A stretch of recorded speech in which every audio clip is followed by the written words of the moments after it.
అధికారం కోల్పోయినప్పుడు ఆ పార్టీ నుంచి కొంతమంది బయటికి వెళ్ళిపోతా ఉంటారు. అలాగే అధికారంలోకి వచ్చిన పార్టీ వైపు కూడా తొంగి చూసి అటువైపు జంప్ అయ్యే వాళ్ళు చాలా మంది ఉంటారు. ఎన్నికల సమయాల్లో ఇలాంటివన్నీ చూస్తూ ఉంటాం. అయితే ఈసారి ఒక కొత్త పరిస్థితి ఏమైనా ఎదుర్కోబోతోంది ఆంధ్రప్రదేశ్ రాష్ట్రంలో. దాదాపుగా 263 సీట్లు రాబోతున్నాయి అనేది స్పష్టంగా అర్థమవుతోంది. 50% పెంచబోతున్నారు సీట్ల సంఖ్య, ఇందులో మహిళా రిజర్వేషన్లని. అయితే ఇలాంటి సందర్భంలో ఇప్పుడు వైసీపీలో ఒక రకంగా వాపసి పద్ధతి ఏమన్నా ప్రారంభం కాబోతోందా అనేది, అలాగే తెలుగుదేశం పార్టీకి సంబంధించి అక్కడ కూటమిలో ఉన్నారు కాబట్టి 3 పార్టీలు ఉన్నాయి. 3 పార్టీల్లో సర్దుబాట్లు ఏమన్నా జరగబోతున్నాయి. ఎందుకంటే ఒకప్పుడు ఎటు వెళ్ళినా సరే ఇక్కడ సీట్ రాదేమో, ఇక్కడ ఇమడలేమేమో, రేపొద్దున అవకాశాలు ఉండవేమో అనుకునే వాళ్ళకి ఇప్పుడు అవకాశాలు ఏమన్నా దక్కబోతున్నాయి. అలా చూసుకుంటే అటు కూటమికి ప్రయోజనం వస్తుందా, లేదు వైసీపీ నుంచి బయటకు వెళ్ళిన వాళ్ళు మళ్ళీ తిరిగి వైసీపీ వైపు చూసే అవకాశం ఎంతవరకు ఉంటుంది? ఇప్పటికే ఈ తరహా చర్చలు, ఈ తరహా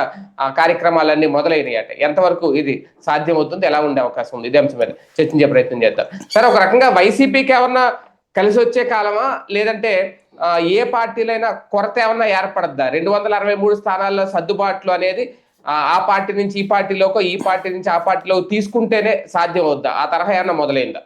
మీరు 500 సీట్లు ఇచ్చినా 1000 సీట్లు ఇచ్చినా కూడా ఎప్పుడు కొరతగానే ఉంటుంది.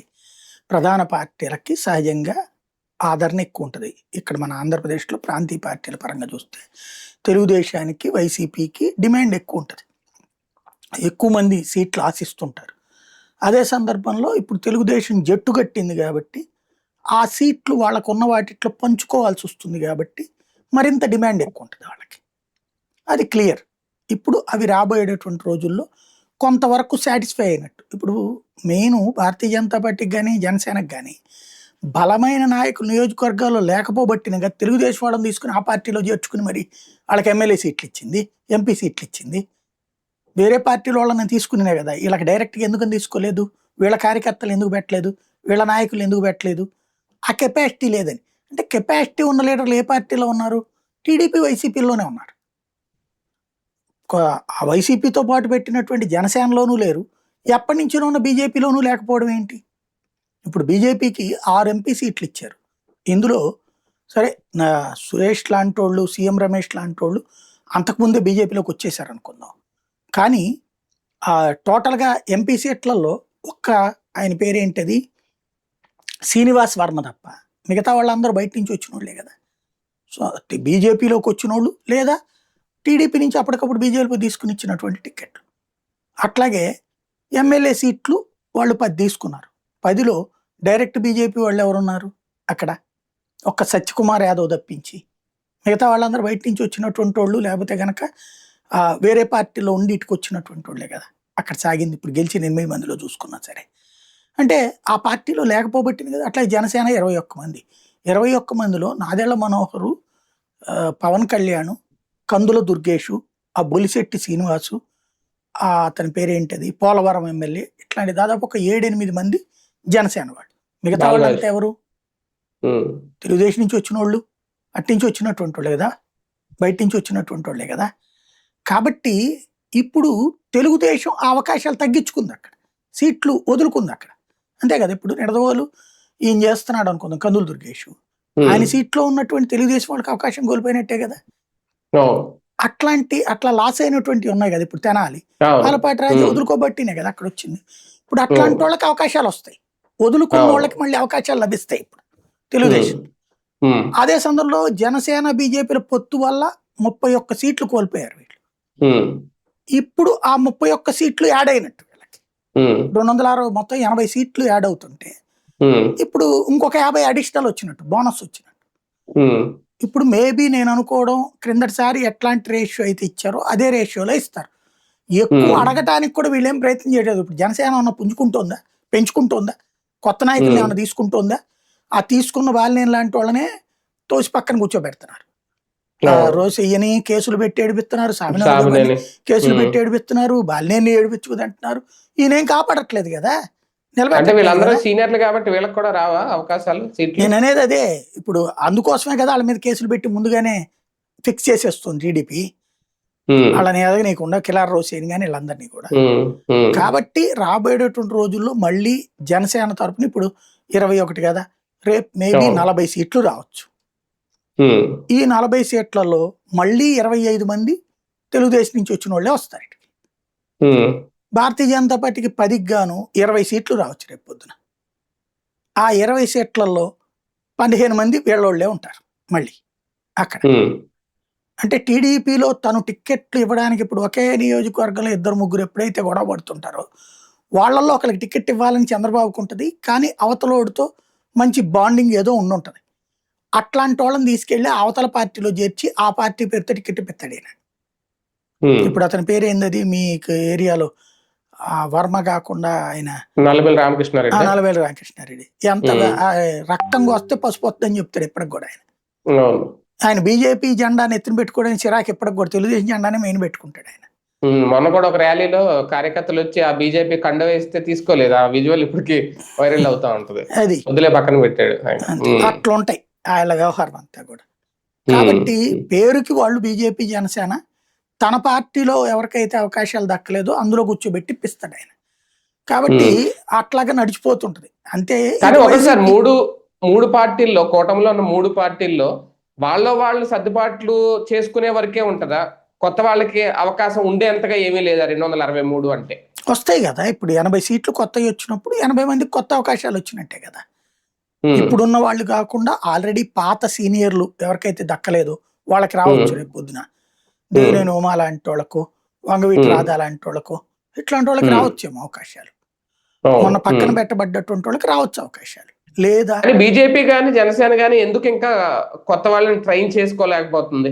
అంటే సమస్య ఏంటంటే వాళ్ళు తెలుగుదేశం కార్యకర్తల్లాగా వాళ్ళ నాయకత్వాలు పనిచేస్తున్నంత సేపు ఏం కాదు అక్కడ. ఎప్పుడైనా సరే తెలుగుదేశం అధికారంలో ఉన్నప్పుడు, తెలుగుదేశం జట్టు కట్టినప్పుడు ఆ రెండో పార్టీని ఎదగనివ్వకుండా వీళ్ళే జాగ్రత్త పడతారు. ఆ ట్రాప్లో పట్టడం తరతరాలుగా ఉంది. అది ఇదివరకు కమ్యూనిస్టులు అట్టాగే సర్వనాశనం అయిపోయారు, బీజేపీ అట్టాగే సర్వనాశనం అయింది. మళ్ళీ పాపం ఆయన పుణ్యమని, మోడీ పుణ్యమని ఏదో పైకి లేస్తుంటే మళ్ళీ తీసుకెళ్ళి వీళ్ళు ఆయనకే రాసి ఇచ్చేస్తారు చంద్రబాబు గారికి. ఇదివరకు ప్రజారాజ్యం పోయింది, కమ్యూనిస్టులు పోయారు, ఇప్పుడు జనసేన. అంతే. నువ్వు ఎప్పుడైతే నీ కార్యకర్తని, ఇప్పుడు తెలుగుదేశం ఏముంటుంది, నా కార్యకర్త నాకు ఫస్ట్ ప్రయారిటీ అయ్యా, నా నాయకుడు నాకు ఫస్ట్ ప్రయారిటీ అయ్యా అంటున్నాడు. అంతే కదా అంటుంది. వాళ్ళ రక్షణ కోసం నేను ఎంతైనా చించుకుంటానంటుంది. పవన్ కళ్యాణ్ గారు ఏమంటున్నారు, తెలుగుదేశం రక్షణ కోసం నా కార్యకర్తను నేను త్యాగం చేస్తాను అంటున్నారు. మీరందరూ వెళ్ళి వాళ్ళు చెప్పినట్టు వినండి అంటున్నారు.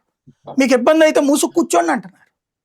భారతీయ జనతా పార్టీ ఆ మాట అంటలేదు, కానీ ఎంకరేజ్ చేస్తుందా ఏమైనా మాట్లాడడానికి? ఎవరికన్నా లేదు కదా. ఇప్పుడు ఆదినారాయణ రెడ్డి లాంటి వాడితోనే సారీ చెప్పించారు కదా, ముందుగా నిలబడగలిగినటువంటి వాడితో కూడా. కాబట్టి బీజేపీ జనసేనకి ఇప్పుడు సమస్య ఏంటి అంటే తెలుగుదేశాన్ని కాదని ఎదగచ్చా లేదా అనేటటువంటిది అధినాయకత్వం చెప్తే గానీ కదలలేని పరిస్థితి ఇక్కడ నాయకులకి. అధినాయకత్వం ఎప్పుడన్నా పిలిచి ఏమయ్యా ఏంది మీరు చంద్రబాబుకి ఏమన్నా మనం ఏమైనా అనుచరులం అయింది, స్ట్రాంగ్గా నిలబడండి అన్నారు అనుకోండి, అప్పుడు పనిచేస్తారు. వీళ్ళుగా వెళ్ళి అమిత్ షా దగ్గర కూర్చుని, లేకపోతే ఇప్పుడు కొత్తగా నవీన్ దగ్గర కూర్చుని, అయ్యా ఇక్కడ ఇట్లా పరిస్థితుంది, మనల్ని తొక్కేసి అది ఎదుగుతూ ఉంటుంది, మరి మేము స్ట్రాంగ్గా నిలబడాలి అంటే మేము కొన్ని ప్రశ్నలు అది వేయాల్సి వస్తుంది, అప్పుడు ఏమంటారా వద్దంటారా, వాళ్ళ ద్వారానే మనం అధికారంలో ఉన్నామన్నటువంటిది వాళ్ళు చెప్తున్నారు. ఎందుకంటే మనకి సీట్లు తక్కువ ఉన్నాయి కాబట్టి మేము సైలెంట్ కూర్చోమంటారా అని అడిగితే వాళ్ళు చెప్తారు కదా, ఏదో క్లారిటీ ఇస్తారు కదా.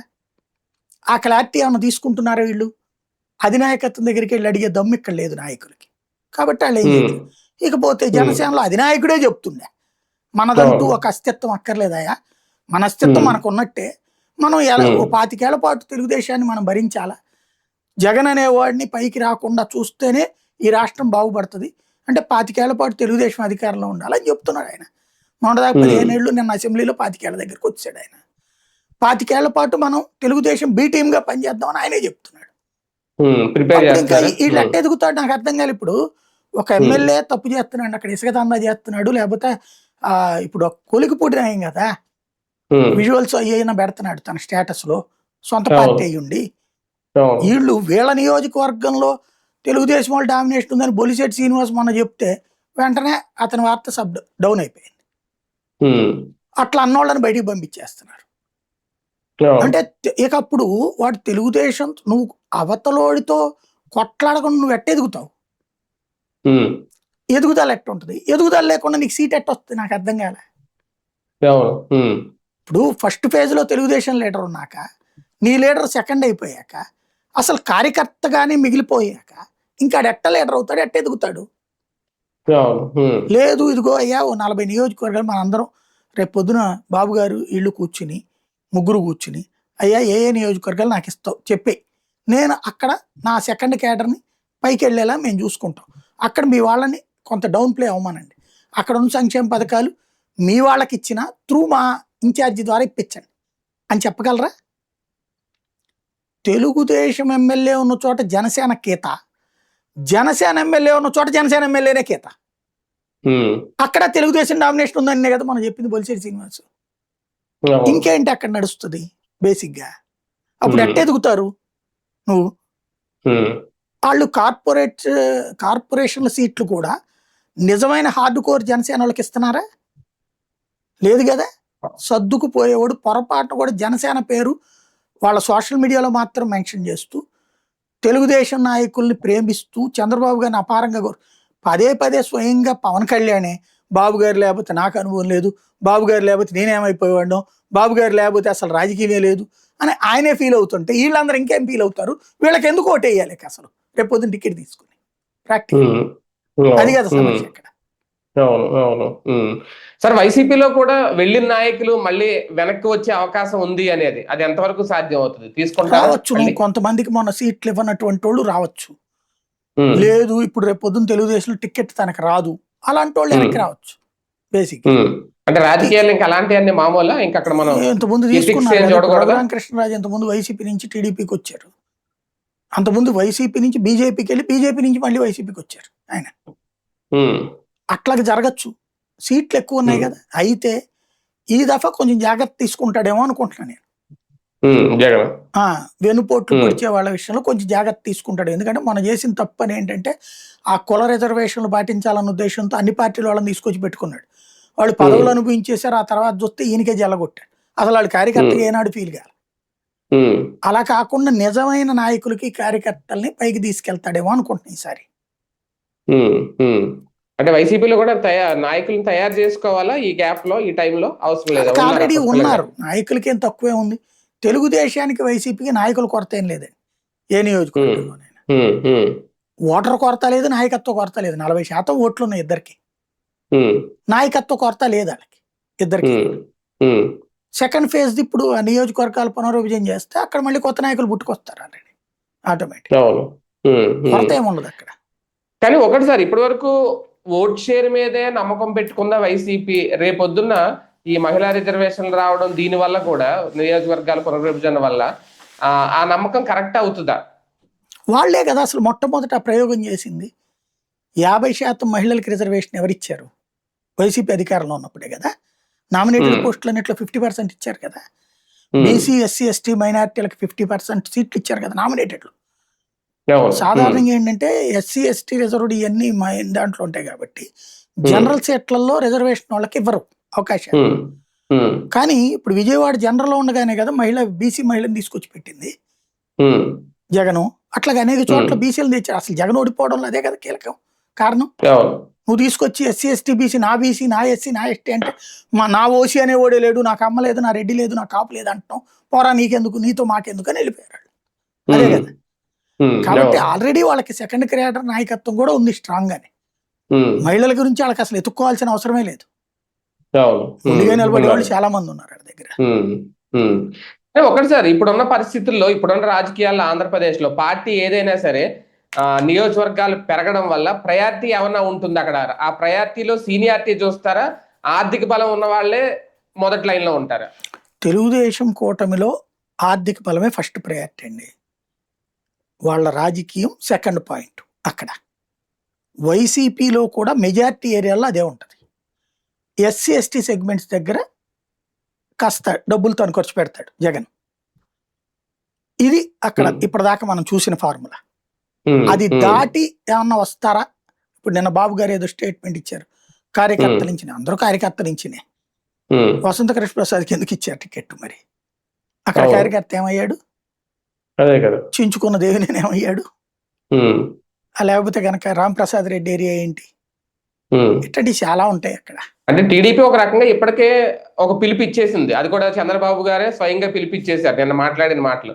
వైసీపీ ఇంకా ఆ తరహా పిలుపు అది ఏమి ఇవ్వట్లేదు. ఓకే, మిగిలిన ఎవరు పార్టీలు దాంట్లో అంటే పిలుపు పిలవాల్సిన ఉమ్, పనే ఉంది. ఇప్పుడు చంద్రబాబు గారికి అంటే వేరే 2 పార్టీలు ఉన్నాయి కాబట్టి చెప్పుకోవాలి ఆయన.